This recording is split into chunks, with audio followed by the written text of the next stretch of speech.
बात करते हैं जर्मनी रिफ्यूजल्स की। आखिर क्यों हो रहा है जर्मनी रिफ्यूजल्स, उसके पीछे रीजंस क्या हैं। तब बैचलर डिग्री पे जो पढ़ने के लिए जाना चाहते हैं उनका रिफ्यूजल्स आ रहा है, मास्टर्स में रिफ्यूजल्स नहीं है। यूजी अगर आपने वहाँ की रिक्वायरमेंट, बेसिक रिक्वायरमेंट थी कि आपको 13 ईयर एजुकेशन चाहिए अगर वहाँ पे आप बैचलर डिग्री करना चाहते हो। तो कि यूनिवर्सिटीज़ क्या दे रही थी, फाउंडेशन एंड बैचलर डिग्री +2 के बाद, और बच्चों को एजुकेशन एपीएस जो मिलता था वो मिलता था स्टूडेंट कलीग फॉर्म का।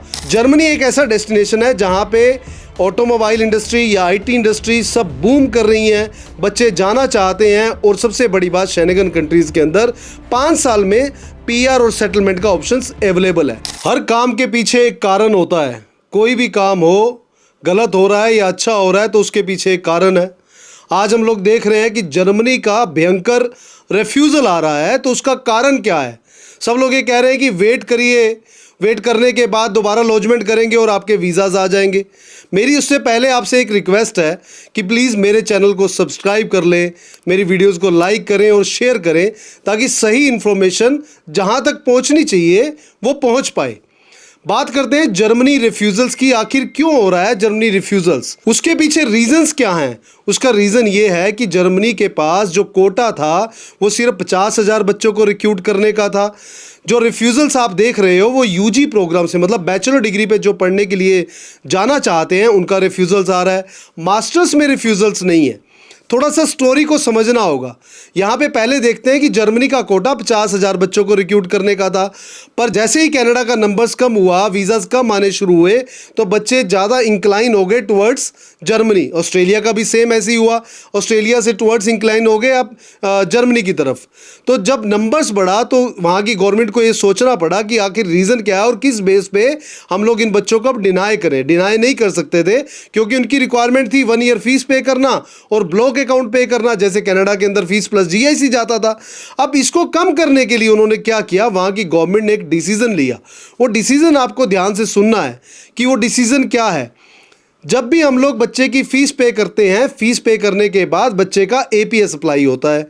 एपीएस के अंदर बच्चे के एकेडमिक डॉक्यूमेंट चेक होते हैं। एपीएस एक थर्ड पार्टी बॉडी है जो ये लिख के देती है कि ये बच्चा इस एजुकेशन के लिए जर्मनी के अंदर जा रहा है और हमने इसको चेक कर लिया, अब इसके ऑथेंटिकेट बच्चा है और इसके बेस पे आप वीज़ा रिलीज कर सकते हो। अब एपीएस तो रिलीज हो रहा था, हो क्या रहा था कि सिस्टम का बेनिफिट उठाया जा रहा था। यूजी अगर आपने वहाँ की रिक्वायरमेंट, बेसिक रिक्वायरमेंट थी कि आपको 13 ईयर एजुकेशन चाहिए अगर वहाँ पे आप बैचलर डिग्री करना चाहते हो, तो बच्चों को यूनिवर्सिटीज़ क्या प्रोवाइड कर रही थी, यूनिवर्सिटीज़ दे रही थी डायरेक्ट +2 के बाद direct bachelor degree plus foundation 6 months का कोर्स। और वहाँ पे एपीएस किस चीज़ का मिलता था, स्टूडेंट कलीग एजुकेशन का। अब ध्यान से समझिएगा कि यूनिवर्सिटीज़ क्या दे रही थी, फाउंडेशन एंड बैचलर डिग्री +2 के बाद, और बच्चों को एजुकेशन एपीएस जो मिलता था वो मिलता था स्टूडेंट कलीग फॉर्म का।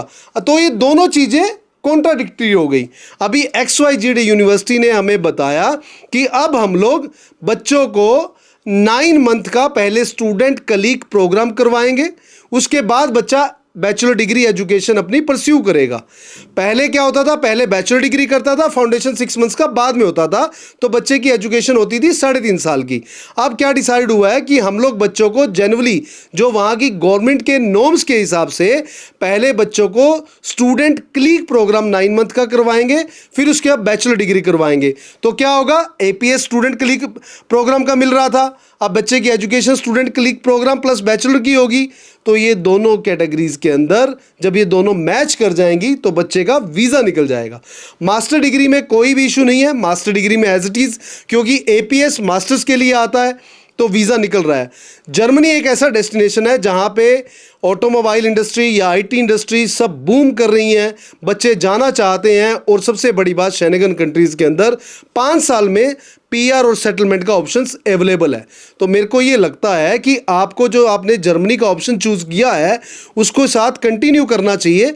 अगर आपका वीज़ा रिजेक्ट हो गया तो घबराना नहीं है, आप अपने कंसल्टेंट को बताइए कि स्टूडेंट कलीग प्रोग्राम का मेरा ऑफर लेटर मंगवा के दें और एपीएस के लिए अप्लाई करें। अभी ये एक यूनिवर्सिटी का अपडेट आया है, फर्दर जैसे ही अपडेट आते रहेंगे हम लोग आपको इन्फॉर्म करते रहेंगे। बने रहिए विजन वे के साथ। सत श्री अकाल, नमस्कार।